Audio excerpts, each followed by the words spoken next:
กราบสวัสดีทุกคนเนาะ FC ทางเพจลาวสไตล์ชาแนลตอนนี้สิพาทุกคนมาเช็คเบิ่งผลงานเนาะฝรั่งดำหน้าว่าซั่นบ่เคยเห็นมาก่อนได้พี่น้องเอ้ยนี่ก็บรรยากาศของบ้านนาเฮาเนาะ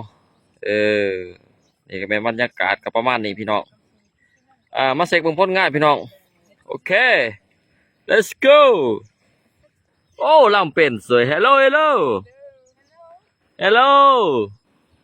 where are you from Germany มาจาก Germany how do you feel good รู้สึกดีโอเค you think it's difficult or easy for you it is tiring เมื่อยเนี่ยก็ difficult อยากบอกแกงหัวว่าซั่น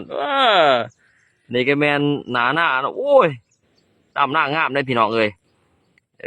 ไผด้านหน้าบ่ทันแล้วติดต่อหาเด้อว่าซั่นเด้อแอดมินสิพาไปซอยว่าซั่นโอ้คักพี่น้องเอ้ย Hello hello where are you from I'm from France มาจากฝรั่งเศสเนาะ How do you feel hot it's very hot because of the sun now ร้อนหลายว่าซั่นเพราะว่าโอ้ยแดดร้อนหลายว่าซั่น Are you praying for rain no just some clouds บ่ให้ฝนตกมาว่าซั่นเพราะว่าพายุเข้า 2-3 มื้อว่าซั่นโอเค Hello hello Where are you from I'm from France มาจากฝรั่งเศสเนาะ yes โอ้ How do you feel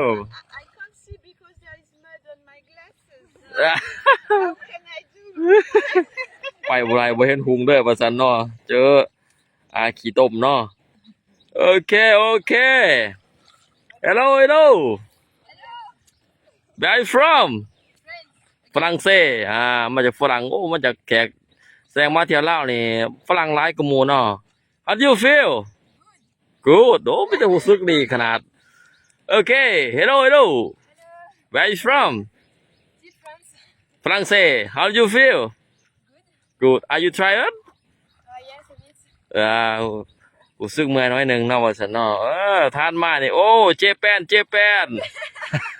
โอ้สาวตาตีแม่นี่โอเค Where are you from Indonesia แขกมาแต่อินโดนีเซียก็มีเด้อพี่น้องเด้อ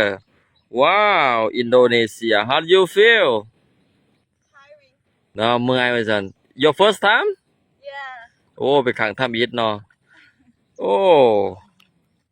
นี่ก็แม่นบรรยากาศบ้านนาเฮาหน่อยเนาะโอเคโอ้ดิก็สิกเบิ่งผลงานเนาะโอ้ลำเป็นได้พี่น้องเอ้ยมาเบิ่งไกลๆเนาะว้าวโอ้ลำเป็นเสยเนาะdo the job good ฮะ do we do good job โอเค good job very good นี่ grow เบิ่งความไม้ความสาเนาะว้าวโอเคเป็นเสยเนาะเป็นเสยโอ้หน้างามก็งามนั่นนี่โอเคว้าวไผอยากได้แรงงานดำหน้าซอยคอมเมนต์มาเด้อว่าซั่นเด้อแอดมินสิพาไปซอยว่าซั่นเบิ่งแล้วฝากกดติดตามเด้อกดไลค์กดแชร์กดติดตามเพื่อว่าจะบ่ได้พลาดในวิดีโอต่อไปนะทีมงานจะถ่ายวิดีโออัปเดตลงเรื่อยๆว่าซั่นโอ้ฝรั่งมาเที่ยวลาวม่วนหลายว่าซั่นดำหน้าแฮงคักว่าซั่นม่วนเป็นม่วนว่าซั่นนี่โอ้นี่ไม่จรวดดำหน้านี่ หน้าสีกกพี่น้องเอ้ยโอ้คักนี่นะให้หน้าเนาะบรรยากาศเนาะคักหลายHello what is your name Elliot ชื่อElliotเนาะ How old are you โอ้12 ปีบ้านเขาเด้อพี่น้องเบิ่งหั่น12 ปีว้าวจะเป็นสาวเนาะ12 ปีเนาะโอเค good merci beaucoup โอ้มาเช็คเบิ่งหน้าเนาะหน้างามเลยพี่น้องโอ้เขาทำหน้างามเลยนี่งามสาวญี่ปุ่น no Japan Indonesia yeah you look like Japan no Oh, it's your first time in now? Yes, I like it. Laos is very beautiful. Yeah, you need to stay here. I'll think about it. I will find a Lao boy for you. Wow. จะหาผัวคนลาวให้เนาะวู้อินโดนีเซียก็มาเห็นหน้าอยู่ลาวได้พี่น้องเอ้ยอยู่ลาวเฮาอุดมสมบูรณ์ขนาดนี่ก็คือบรรยากาศเนาะแม่แพงเนาะรอดนั่งดอยเพิ่นขอธรรมดาแล้วเอาฝรั่งมาดำหน้าน้ำพุ่นโอ้ปีนี้เพิ่นมาบ่หาใส่ปุ๋ยดอกว่าซั่นปีนี้นี่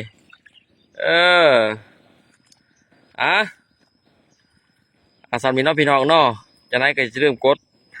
ติดตามให้เด้อว่าซั่นเด้อเพื่อว่าจะได้เบิ่งคลิปใหม่ๆว่าซั่น